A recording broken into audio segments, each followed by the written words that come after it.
জুলাই অভ্যুত্থান চলাকালে শিক্ষার্থী আবু সাইদ হত্যার ঘটনায় মানবতা বিরোধী অপরাধের মামলার অভিযোগ গঠনের শুনানি আজ।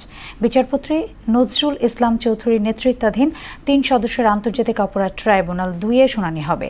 এই মামলার 30 আসামির মধ্যে গ্রেফতার 6 আসামিকে সকালে ট্রাইব্যুনালে হাজির করা হয়। জাতীয় ঐকমত্য কমিশনের পক্ষ থেকে দেশের সব রাজনৈতিক দলের কাছে জাতীয় সনদের খসড়া আজ পাঠানো হবে। এ বিষয়ে কমিশনের সহসভাপতি অধ্যাপক আলী রিয়াজ জানান, দলগুলো দ্রুত মতামত দিলে সেটা সন্নিবেশিত করা হবে। এদিকে আজ আবারও রাজনৈতিক দলগুলোর সাথে আলোচনায় বসছে জাতীয় ঐকমত্য কমিশন। যুক্তরাষ্ট্রের বাজারে বাংলাদেশি পণ্যের ওপর আরোপিত শুল্ক কমাতে আলোচনার জন্য আজ ফের যুক্তরাষ্ট্র যাচ্ছেন বাণিজ্য উপদেষ্টার নেতৃত্বে 4 সদস্যের প্রতিনিধি দল। সেখানে বৈঠক হবে আগামী 29-30 জুলাই। দলটির আশা, ভারত ভিয়েতনামের চেয়েও বাংলাদেশি পণ্যে শুল্কহার কমে আসবে।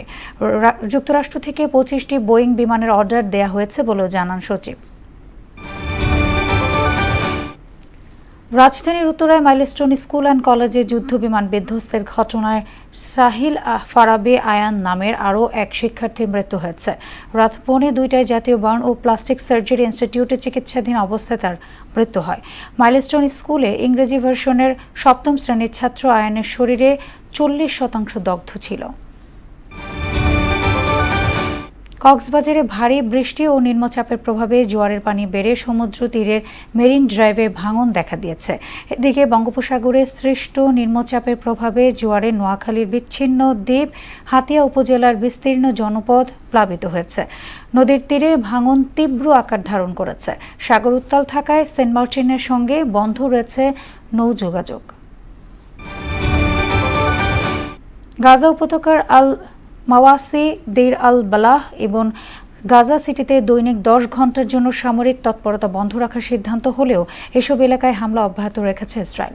গাজা জুড়ে গত 24 ঘন্টায় নিহত হয়েছে আরও 63 ফিলিস্তিনি। এদের মধ্যে 34 জনকে ত্রাণ সহায়তা নেওয়ার সময় গুলি করে হত্যা করে নেতানিয়াহুর বাহিনী। এই ছিল সংবাদ এক নজরে। সবশেষ খবর সবার আগে জানতে মোহনার সাথেই থাকুন। এতক্ষণ সঙ্গে থাকার জন্য ধন্যবাদ সবাইকে।